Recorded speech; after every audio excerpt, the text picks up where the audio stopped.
रोज आ रहे हैं, रोज रखाने पड़ रहे हैं, नींद भी हराम हो रही है मेरी। बाहर के थे वो, उनकी शिकल ही ऐसी भयानक थी, कभी जिंदगी में ऐसी शिकल ही ना देखी हमने। चोर तो रोज आ रहे हैं, जागते रह रहे हैं। वो तो लोग गलत बोल रहे हैं कि अफवाह है, अफवाह नहीं है सर, सच में रियलिटी में है। देखो देखो, 3 उड़ रहे हैं, एक आ रहा है, अब उल्टा घूमेगा तो गायब। अरे भैया, ये कौन सी नई आफत है? बिजनौर और आसपास के इलाकों में हो रही ड्रोन से चोरी की घटनाएं अब किसी मामूली वारदात की तरह नहीं रही। ये अब एक रहस्यमय, हाईटेक और संगठित अपराध में बदल चुकी हैं, जिसने पुलिस, खुफिया एजेंसियों और स्थानीय लोगों को परेशान कर रखा है। ये चोरियां रात के अंधेरे में दीवार फांद कर नहीं, बल्कि खुले आसमान से होती हैं। हाल की रिपोर्ट्स में बिजनौर, मुरादाबाद, अमरोहा और मीरठ जैसे शहरों में ऐसी दर्जनों घटनाएं सामने आईं, जहां छतों पर रखे गैस सिलेंडर, दुकानों के बाहर रखे मोबाइल के पैकेट, इलेक्ट्रॉनिक सामान और यहां तक कि बैंक कैश वैन से रुपए भी उड़ाए गए।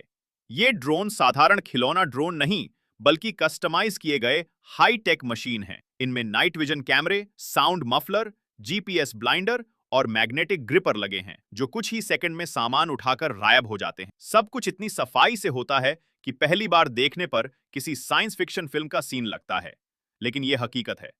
सीसीटीवी भी कुछ नहीं पकड़ पाते, क्योंकि ड्रोन ऊंचाई और तेज स्पीड की वजह से फ्रेम से बाहर रहते हैं। पुलिस ने शुरू में इन खबरों को मजाक समझा, पर जब कई जिलों में एक ही पैटर्न की चोरियां होने लगीं, तब अफसरों की नींद उड़ गई।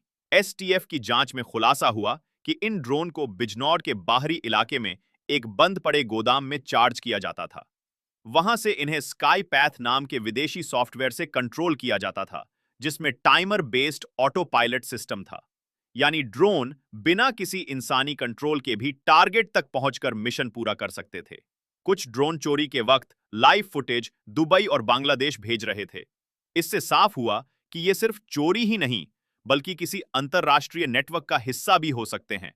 चोरी के दौरान मोबाइल नेटवर्क और इंटरनेट अचानक बंद हो जाता था। जांच में पता चला कि ड्रोन में जैमिंग डिवाइस लगे थे। सबसे चौंकाने वाली बात यह कि इन ड्रोन पर कोई नंबर या ट्रैकिंग चिप नहीं थी, यानी नो आईडी, नो सिग्नेचर मशीनें, जिन्हें मिशन के बाद नष्ट कर दिया जाता था। कई बार लोगों ने पकड़ने की कोशिश की तो ड्रोन हवा में ही फट गए या जलकर राख हो गए। अब तक पुलिस ने 16 संदिग्धों को पकड़ा है, लेकिन मामले की गहराई में कोई और मास्टरमाइंड भी हो सकता है।